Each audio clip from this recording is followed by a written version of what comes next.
ابھی ہمارے آقا علیہ الصلوۃ والسلام ابھی آپ تشریف نہیں لائے تھے تو 570 سال پہلے کی بات ہے۔ اللہ تعالیٰ کے ایک نبی جناب سیدنا عیسیٰ علیہ السلام کو بغیر باپ کے پیدا فرمایا۔ انہوں نے ایک دن جلسہ کیا اور اسٹیج سیکرٹری کوئی نہیں تھا وہاں۔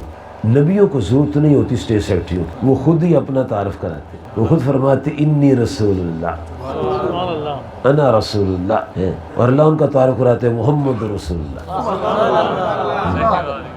تو سیدنا عیسیٰ روح اللہ کلمۃ اللہ علیہ السلام نے اپنی قوم کو جمع کیا، بنی اسرائیل کو، اور بغیر اسٹیج سیکرٹری کے خطاب شروع فرمایا۔ عیسیٰ علیہ السلام نے اپنی قوم کو جمع کیا، فرمایا جو انہوں نے بات فرمائی اللہ نے فرمائی کہ ایسے انہوں نے فرمایا، اور خطاب آپ کے اور میرے پیارے کریم آقا علیہ السلام سے فرمایا کہ اے محبوب علیہ السلام وَإِذْ قَالَ وَاذْكُرْ، یاد کرے وہ وقت جب عیسیٰ علیہ السلام نے اپنی قوم سے خطاب فرمایا تھا اور آپ کا ذکر فرمایا تھا۔ 570 سال پہلے تقریر کی اور ہمارے پیارے کریم آقا صلی اللہ علیہ وسلم کی شان بیان کی۔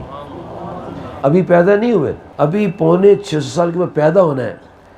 انہوں نے پہلے جلسہ کیا ہے، ہم تو بعد میں کر رہے ہیں نا، تو بعد میں بھی لوگ پریشان کیوں کرتے ہیں، لیکن انہوں نے پہلے کیا جلسہ۔ اس جلسے میں جو تقریر کی انہوں نے اپنی قوم سے خطاب کیا، اذ قال عیسی ابن مریم، عیسی ابن مریم علیہ السلام نے اپنی قوم سے فرمایا یا بنی اسرائیل، اے اسرائیل کے بیٹو، اے اسحاق علیہ السلام کے بیٹو، انی رسول اللہ، میں اللہ کا رسول ہوں۔ لوگوں نے پوچھا کدھر آئے ہو؟ فرمایا الیکم، تمہاری طرف آیا ہوں۔ لوگوں نے پوچھا حضور ہمیں جمع کیوں کیا ہے؟ فرمایا آج میں نے 2 ٹاپکس پر سپیچ کرنی ہے، ٹاپک سن لو میرے۔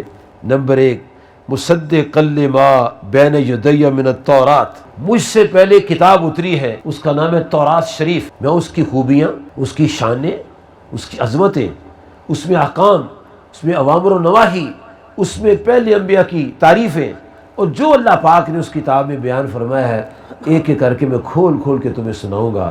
ایک تو میں اس کتاب کی تصدیق کرنے آیا ہوں، اور دوسرا میرا ٹاپک یہ ہے وَمُبَشِّرًا بِرَسُولٍ يَأْتِي مِن بَعْدِهِ اسْمُهُ احمد، میرے بعد ایک نبی تشریف لائیں گے، ان کا نام احمد ہے صلی اللہ علیہ وسلم، میں تمہیں ان کی ولادت کی خوشخبری سنانے آیا ہوں،